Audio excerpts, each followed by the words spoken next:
Hello, everyone. I am Jennifer. Welcome to our quantitative analysis series. Today, we'll be diving into assignment techniques, a powerful tool used by businesses and operation research to optimize resource allocation and to minimize costs. Whether you are a student, professional, or just curious about maths in general, this topic will help you to understand how to make informed decisions and how to solve real life problems. So let's get started. Our first assignment problem that we want to solve today is number one, solve the our first assignment problem that we want to solve today is number one, solve the following assignment problem using scientific method. The metrics the metrics entries representing the processing times in minutes. So here we have the operators and the tasks they are assigned to do. So operator A was able to carry out task 1 within 6 minutes and task 2 within 3 minutes, task 3 within 9 minutes, task 4 within 8 minutes, and task 5 within 6 minutes. So what we are asked here to do is to solve this assignment problem using the scientific method. So if you want to start solving, the first phase is the row and column reduction. And the second phase is optimization of the problem. So we will take it one after the other. For the first phase, that is row and column reduction. Here we have the operators and we have the different tasks from task 1, 2, 3, 4, and 5. And the first thing we need to do is to identify the smallest element in each rows in order for us to get our row minimum. In order for us to get our row minimum. So we look at operator A. The smallest element in this row 1 for operator A is 3. So we write 3. For operator B, the smallest element of this row is, you check, we have 3, 8, 7, 1, 2. So we write 1. For row C, the smallest element in this row is 1. So we write 1. Then for operator D, the smallest element in this row is 3. So we write 3. And for operator E, the smallest element in this row is 3. So we write 3. We have been able to identify the row minimum. Now the next thing to do is to subtract this row minimum from every other element in that row. Like in this first row under operator A, our row minimum here is 3. We're going to subtract 3 from all these elements in this first row. So 6 minus 3 will give us 3. 3 minus 3 will give us 0. 9 minus 3 is 6. 8 minus 3 is 5. 6 minus 3 is 3. Now, the next one, we have 1. 1 is the row minimum in this second row. So we'll minus 1 from all the elements in this row. 3 minus 1 is 2. 8 minus 1 is 7. 7 minus 1 is 6. 1 minus 1 is 0. And 2 minus 1 is 1. So this is what we are going to do for all the whole rows. And that is how we arrived at this. So the next thing we need to do in this second step or stage is to identify the column minimum. And how do we identify the column minimum? We have been able to identify the row minimum by selecting and writing out all the smallest elements in each row. And that's the same thing we are going to do for this column minimum. We are going to identify all the smallest elements in each of the row and write it down. So for this one, for task A, the smallest element in task A, we have 3, 2, 4, 1, 4. The smallest element here is 1, so we write 1. For task B, we have 0, 7, 0, 0, 2. The smallest element here is 0, so we write 0. For task 3, we have 6, 6, 1, 3, 0. The smallest element here is 0, so we write 0. For task 4, we have 5, 5, 0, 7, 4, 6. The smallest element here is 0, so we write 0. Then for task 5, we have 3, 1, 8, 3, 0. The smallest element here is 0, so we write 0. The next step is to subtract all these column minimum.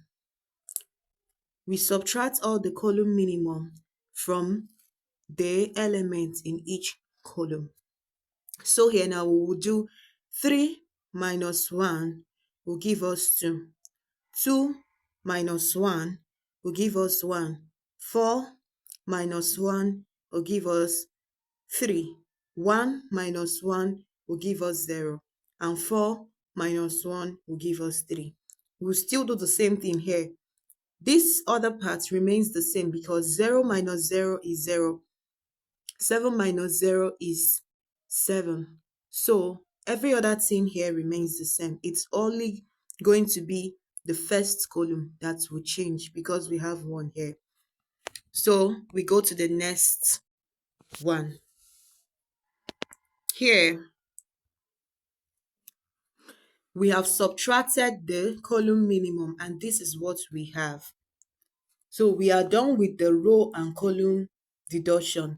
Now we'll be going to optimization of the problem. Now the next thing to do is to cover all zeros. Cover all zeros.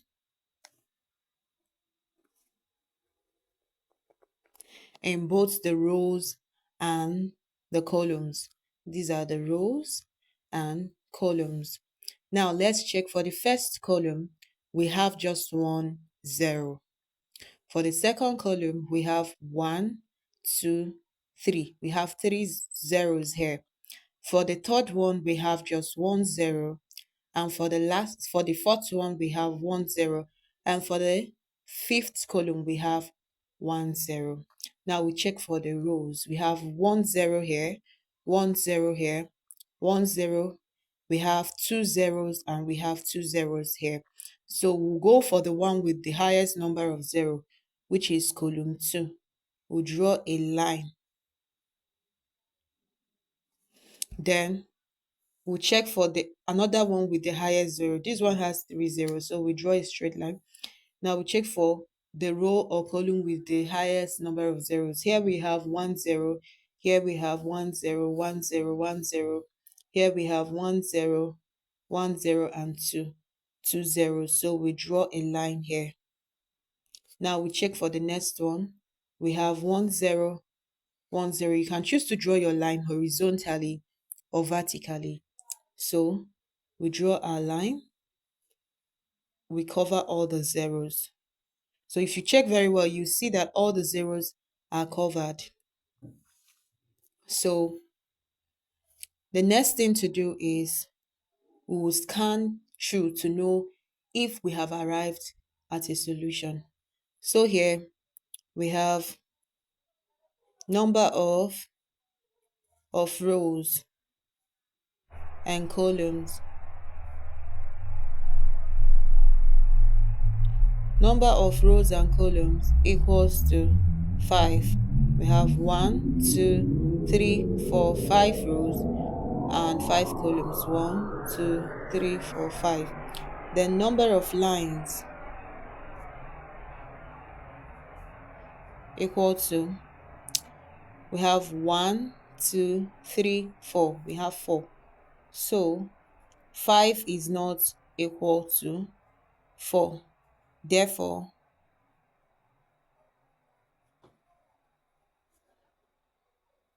there is no solution yet. So there is no solution yet. What we have to do now is to identify the least uncovered element in this matrix. We will identify the least uncovered element, which is what? These ones are uncovered.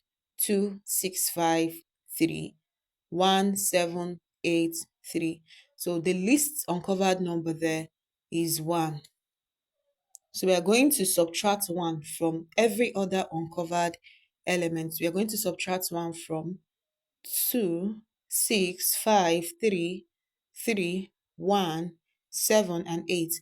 And we will add it to these ones where they both line joined.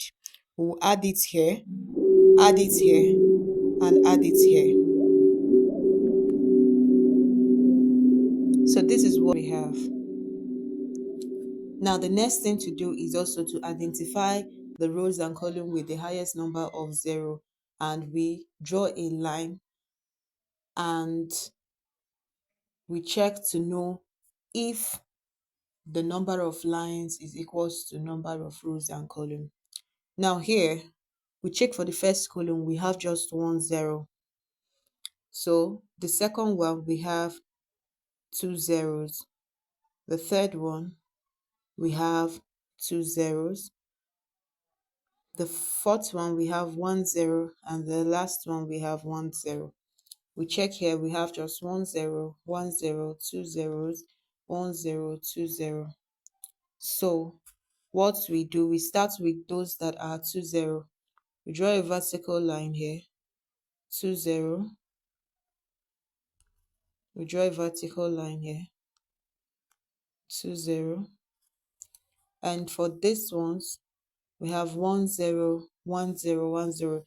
You can choose to draw vertical lines or horizontal. So let's just use horizontal line here. We use horizontal line here and horizontal line here. So let's check the number of rows and columns equals to 5. 1, 2, 3, 4, 5. 1, 2, 3, 4, 5. And the number of lines equals to, we have 1, 2, 3, 4, 5. So 5 is equal to 5. Therefore,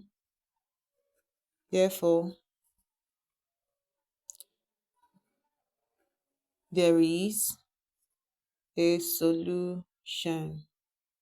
Therefore, there is a solution. So what do? We have to find the. Now, the next thing to do is to allocate the assignment to the operators. Remember, the essence of all this calculation is to know the right operator. Sorry, this is operator. To know the right operator to attach which task to. So we will allocate tasks to all these operators based on the number of zeros. Now, if you check for operator A, it has only 1 0. You can put it in a box. Then for operator B, it has 1 0, which is B. You first can identify those ones with 1 0, and put it in a box. Now we have operator C has 2 zeros, so we skip. Operator D has 1 0. We put it in a box, we select it, and operator E has 2 zeros.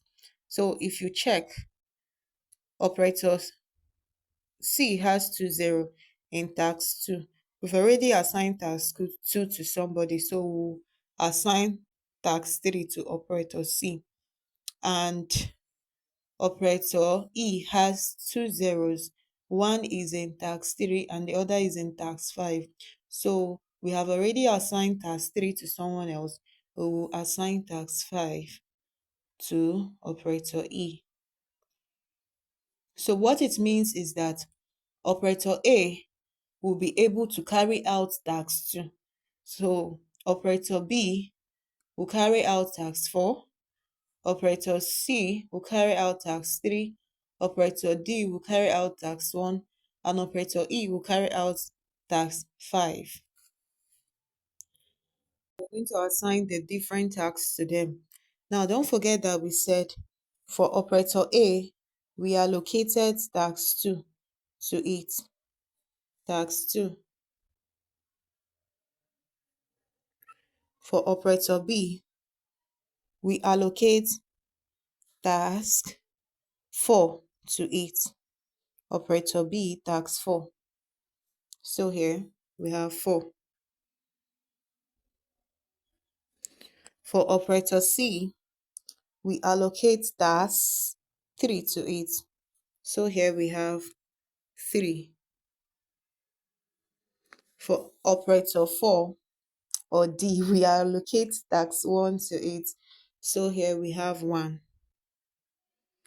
And for operator E, we allocate task 5 to it.